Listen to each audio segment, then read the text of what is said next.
अस्सलाम वालेकुम। आज का हमारा टॉपिक है बैक्टीरिया ग्रोथ कर्व। आज के लेक्चर में हम बैक्टीरिया ग्रोथ कर्व को डिस्कस करेंगे। इसमें हम इसके 4 फेजेस देखेंगे: lag phase, log phase, stationary phase, death या फिर decline phase. Bacteria growth curve बहुत सिंपल सा टॉपिक है। इसमें आपने एक बात याद रखनी है कि बैक्टीरिया ग्रोथ कर्व का मतलब ये नहीं है कि बैक्टीरिया की ग्रोथ किस तरह से हो रही है। इसका ये मतलब है कि जब कल्चर मीडिया में बैक्टीरिया को डाला जाता है तो बैक्टीरिया के नंबर किस तरह से इंक्रीज होते हैं। इसके अलावा हम कुछ ऐसे फिजिकल पैरामीटर्स को भी देखेंगे जो बैक्टीरिया की ग्रोथ को अफेक्ट करते हैं, जैसे कि न्यूट्रिएंट्स, टेम्परेचर, पीएच, आयन या फिर सॉल्ट कंसंट्रेशन वगैरह। तो चलिए शुरू करते हैं।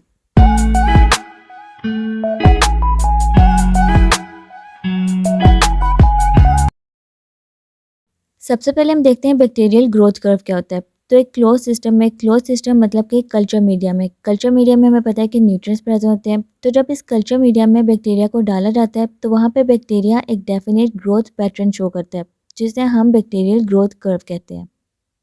तो इस कल्चर मीडिया में बैक्टीरिया की ग्रोथ किस तरह से हो रही है, बैक्टीरिया के ग्रोथ पैटर्न में क्या क्या चेंजेस आ रही हैं, जैसे कि पहले बैक्टीरिया खुद को प्रिपेयर करता है, फिर वो डिवाइड होता है, फिर उनकी ग्रोथ होती है और एंड पे डेथ हो जाती है। तो इसे हम बैक्टीरिया ग्रोथ कर्व कहते हैं। बैक्टीरियल ग्रोथ कर्व सिंपली एक ग्राफ है जो बैक्टीरियल काउंट और टाइम के बीच में बनाया जाता है। इसमें देखा जाता है कि टाइम के साथ साथ किस तरह बैक्टीरिया के नंबर इंक्रीज हो रहे हैं और इनकी ग्रोथ पैटर्न में क्या क्या चेंजेस आ रही हैं। तो बैक्टीरियल ग्रोथ कर्व के 4 फेजेस होते हैं: lag phase, log phase, stationary phase और डिक्लाइन फेज। जैसे कि इस डायग्राम में हम देख सकते हैं, ये हमारे पास बैक्टीरियल ग्रोथ कर्व है। अब हम इन फेजेस को डिस्कस करते हैं। तो सबसे पहला फेज हमारे पास है lag phase. Generally lag phase में जब बैक्टीरिया को कल्चर मीडिया में डाला जाता है तो वह इमीडिएटली अपनी मल्टीप्लिकेशन स्टार्ट नहीं करते, बल्कि पहले बैक्टीरिया खुद को न्यू इन्वायरमेंट में अडॉप्ट करते हैं। इस फेज के दौरान ऐसे एंजाइम्स और इंटरमीडिएट मेटाबोलाइट्स बिल्डअप हो रहे होते हैं जो बैक्टीरिया को मल्टीप्लिकेशन के लिए रिक्वायर होते हैं। तो इस फेज में सिर्फ बैक्टीरिया खुद को रिप्रोड्यूस होने के लिए प्रिपेयर करते हैं, इसमें बैक्टीरिया की मल्टीप्लिकेशन स्टार्ट नहीं होती। फॉर एग्जांपल ये हमारे पास कल्चर मीडिया है। इसमें जब बैक्टीरिया को डाला जाता है तो बैक्टीरिया सिर्फ खुद को इन्वायरमेंट के हिसाब से अडॉप्ट करते हैं, ऐसे एंजाइम्स और इंटरमीडिएट मेटाबोलाइट्स की प्रोडक्शन करते हैं जो उनको मल्टीप्लिकेशन के लिए रिक्वायर होते हैं। तो लैग फेज में बैक्टीरिया सिर्फ खुद को रिप्रोड्यूस होने के लिए प्रिपेयर करते हैं, बैक्टीरिया की मल्टीप्लिकेशन लैग फेज में स्टार्ट नहीं होती और इसीलिए लैग फेज को प्रिपरेशन फेज भी कहा जाता है। फिर इसके बाद सेकंड फेज है लॉग फेज। ये बैक्टीरिया का ग्रोथ पीरियड होता है। इस फेज के दौरान कल्चर मीडियम में बैक्टीरिया की सबसे ज़्यादा ग्रोथ होती है। Exponential increase in the number of bacteria का मतलब है इस फेज के दौरान बैक्टीरिया की सबसे ज़्यादा ग्रोथ होती है। एक्सपोनेंशियल मतलब कि स्ट्रेट ग्रोथ होती है, बहुत ज़्यादा ग्रोथ होती है और इसलिए लॉग फेज को एक्सपोनेंशियल फेज भी कहा जाता है। और इस फेज के दौरान बैक्टीरिया की रिप्रोडक्शन और ग्रोथ हायर लेवल पे होती है, मतलब बैक्टीरिया बहुत तेज़ी से रिप्रोड्यूस और ग्रो कर रहा होता है। जैसे कि यहाँ पे हम देख लेते हैं, ये कल्चर मीडियम, इसमें हमने जब बैक्टीरिया डाला लैग फेज के दौरान तो यहाँ पे बैक्टीरिया ने सिर्फ खुद को इन्वायरमेंट के हिसाब से अडॉप्ट किया। लेकिन फिर लॉग फेज में क्या हुआ, बैक्टीरिया ने खुद को रिप्रोड्यूस और ग्रो करना शुरू किया और यहाँ पे बैक्टीरिया की ग्रोथ इंक्रीज हो गई। फिर इसके बाद थर्ड फेज है स्टेशनरी फेज। स्टेशनरी फेज में जितने बैक्टीरिया सेल्स की ग्रोथ हो रही है उतने ही बैक्टीरिया सेल्स की डेथ भी हो रही है, मतलब ग्रोथ ऑफ सेल्स का रेट डेथ रेट से इक्वल हो जाता है। जैसे ये हमारे पास कल्चर मीडिया है, इसमें जितने बैक्टीरिया सेल्स की ग्रोथ हो रही है उतने ही बैक्टीरिया सेल्स की डेथ भी हो रही है। अब ये क्यों होता है, क्योंकि स्टेशनरी फेज में कल्चर मीडिया में न्यूट्रिएंट्स खत्म होना शुरू हो जाते हैं और जब न्यूट्रिएंट्स खत्म होना शुरू हो जाते हैं तो इससे बैक्टीरिया को भी इफेक्ट होता है। बैक्टीरिया का डेथ रेट इंक्रीज हो जाता है और वो बैक्टीरिया फिर टॉक्सिक प्रोडक्ट में कन्वर्ट हो जाते हैं और ये टॉक्सिक प्रोडक्ट एक्यूमुलेट होना शुरू हो जाते हैं, एक जगह इकट्ठा होना शुरू हो जाते हैं। तो स्टेशनरी फेज में total number of living cells constant होते हैं, क्योंकि इसमें जितने बैक्टीरिया सेल्स की ग्रोथ हो रही है उतने ही बैक्टीरिया सेल्स की डेथ भी हो रही है। और ये क्यों होती है, कल्चर मीडिया में न्यूट्रिएंट्स के खत्म होने की वजह से। फिर इसके बाद लास्ट फेज है डिक्लाइन फेज। डिक्लाइन फेज को डेथ फेज भी कहा जाता है। अब डिक्लाइन फेज में क्या होता है, सेल्स की डेथ की वजह से बैक्टीरिया की पॉपुलेशन डिक्रीज होना शुरू हो जाती है, क्योंकि कल्चर मीडिया में न्यूट्रिएंट्स खत्म हो जाते हैं, जिसकी वजह से बैक्टीरिया सेल्स की डेथ हो जाती है और वहाँ पे फिर टॉक्सिक प्रोडक्ट्स की एक्यूमुलेशन हो जाती है। तो ओवरऑल डिक्लाइन फेज में डेथ रेट ज़्यादा हो जाता है।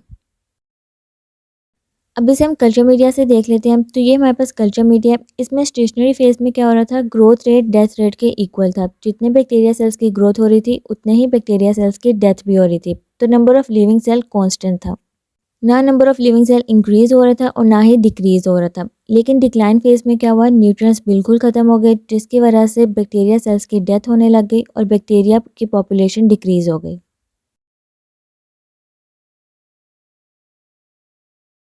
अब हम इस प्रोसेस को ग्राफ से देखते हैं। तो ये हमारे पास बैक्टीरियल ग्रोथ कर्व का ग्राफ है। इसमें इस साइड पे है log of numbers of bacteria और ये हमारे पास है time. Log of numbers of bacteria मतलब कि बैक्टीरियल काउंट, कितने टाइम पीरियड में कितने नंबर ऑफ बैक्टीरिया इंक्रीज होते हैं। बेसिकली ये हमने इस ग्राफ में देखना है। तो सबसे पहला फेज हमारे पास है लैग फेज। अब लैग फेज में आप देख सकते हैं यहाँ पे बैक्टीरिया का नंबर बिल्कुल भी इंक्रीज नहीं हो रहा। टाइम इंक्रीज हो गया लेकिन बैक्टीरिया के नंबर बिल्कुल भी इंक्रीज नहीं हो रहे, क्योंकि लैग फेज में हमने क्या देखा था कि इसमें बैक्टीरिया कल्चर मीडिया में खुद को इन्वायरमेंट के हिसाब से अडॉप्ट करता है, खुद को बेसिकली रिप्रोड्यूस होने के लिए प्रिपेयर करता है। तो ये हमारे पास प्रिपरेशन फेज है। फिर इसके बाद सेकंड फेज है लॉग फेज। लॉग फेज को मैंने आपको बताया एक्सपोनेंशियल फेज भी कहा जाता है, क्योंकि यहाँ पे आप देख सकते हैं ये जैसे ही टाइम पीरियड इंक्रीज हुआ है यहाँ पे बैक्टीरिया की ग्रोथ भी इंक्रीज हो गई है। ये लाइन बिल्कुल सीधी हो गई है, इस स्ट्रेट लाइन को हम कहते हैं एक्सपोनेंट। तो यहाँ पे बैक्टीरिया की ग्रोथ बहुत ज़्यादा इंक्रीज हो जाएगी।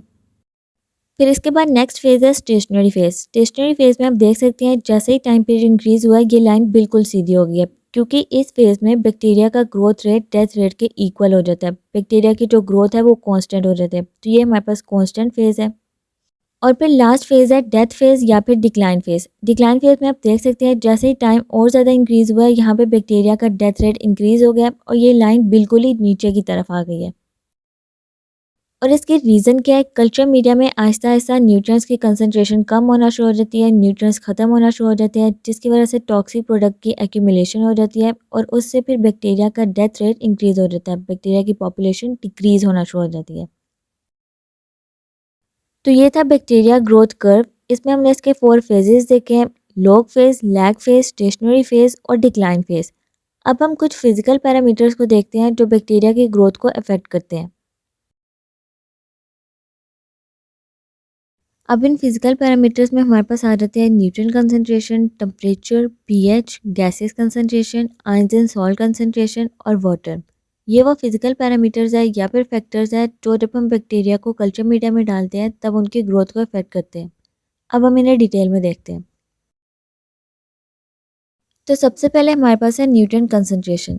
अब जैसे हमने पीछे देखा है कि बैक्टीरिया की ग्रोथ के लिए न्यूट्रिएंट्स की अवेलेबिलिटी बहुत ज़्यादा ज़रूरी होती है। कल्चर मीडिया में जितने ज़्यादा न्यूट्रिएंट्स होंगे उतने ही ज़्यादा बैक्टीरिया की ग्रोथ भी होगी और जितने कम न्यूट्रिएंट्स होंगे उसी हिसाब से बैक्टीरिया की ग्रोथ भी कम होगी। और न्यूट्रिशनल रिक्वायरमेंट बैक्टीरिया की स्पीशीज़ पर डिपेंड करती है। जिस तरह के बैक्टीरिया होंगे उसी तरह की उसकी न्यूट्रिशनल रिक्वायरमेंट भी होगी।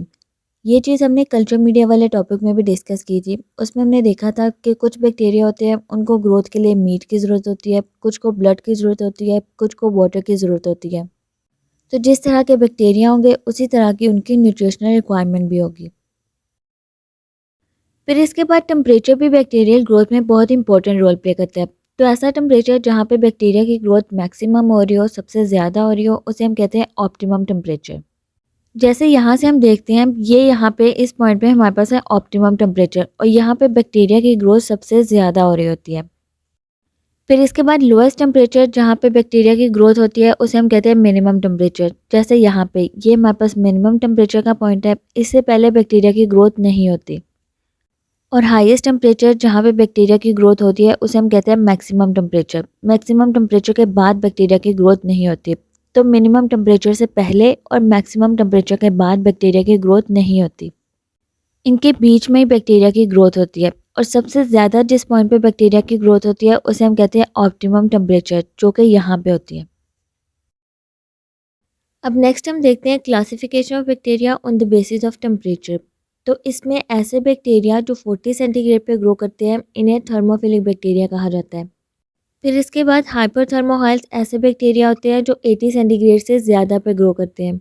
मेजोफाइल्स 20 टू 40 सेंटीग्रेड पे ग्रो करते हैं। सेक्रोफाइल 0 टू 20 सेंटीग्रेड के बीच में ग्रो करते हैं।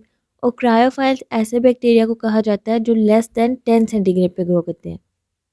तो इस तरह से बैक्टीरिया को टेम्परेचर की बेसिस पे क्लासीफाई किया जाता है। अब नेक्स्ट है पीएच। पीएच बैक्टीरिया सेल्स की आयनिक प्रॉपर्टीज़ को अफेक्ट करते हैं। जो बैक्टीरिया सेल्स होते हैं कल्चर मीडिया में उनकी आयनिक प्रॉपर्टीज़ को पीएच अफेक्ट करते हैं। तो ज़्यादातर जो बैक्टीरिया होते हैं वो न्यूट्रल पीएच पे ग्रो करते हैं। न्यूट्रल पीएच हमें पता है 7 होता है, तो ज़्यादातर बैक्टीरिया 6.5 से 7.5 के बीच में ग्रो करते हैं। लेकिन कुछ बैक्टीरिया ऐसे होते हैं जो एसिडिक और बेसिक पीएच पे ज़्यादा अच्छा ग्रो करते हैं। इसलिए बैक्टीरिया को पीएच के हिसाब से डिफरेंट ग्रुप में क्लासीफाई किया जाता है।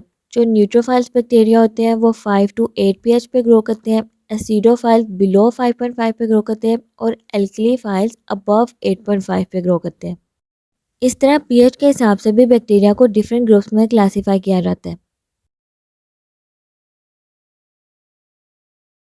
अब नेक्स्ट है ions and salt concentration. Culture media में बैक्टीरिया को एंजाइम्स और प्रोटीन को सिंथेसाइज करने के लिए मेटल आयंस की ज़रूरत होती है, जैसे कि पोटाशियम, कैल्शियम, मैग्नीशियम और आयरन। और ज़्यादातर जो बैक्टीरिया होते हैं उन्हें आइसोटोनिक और हाइपोटोनिक इन्वायरमेंट भी चाहिए होता है। फिर इसके बाद है गैसियस रिक्वायरमेंट। कल्चर मीडियम में बैक्टीरिया को ग्रो करने के लिए गैसेस की भी ज़रूरत होती है। इसमें जो मोस्ट इंपॉर्टेंट गैसेस है वो है ऑक्सीजन और कार्बन डाइऑक्साइड। ऑक्सीजन ज़्यादातर एरोबिक बैक्टीरिया के लिए ज़रूरी होती है। एरोबिक बैक्टीरिया में पता है ऐसे बैक्टीरिया होते हैं जो ऑक्सीजन के प्रेजेंस में ग्रो करते हैं। तो ऑक्सीजन मोस्ट इंपॉर्टेंट गैस होती है। इसके अलावा कार्बन डाइऑक्साइड और भी बहुत सी गैसेस होती हैं जो कल्चर मीडिया में बैक्टीरिया को चाहिए होती हैं।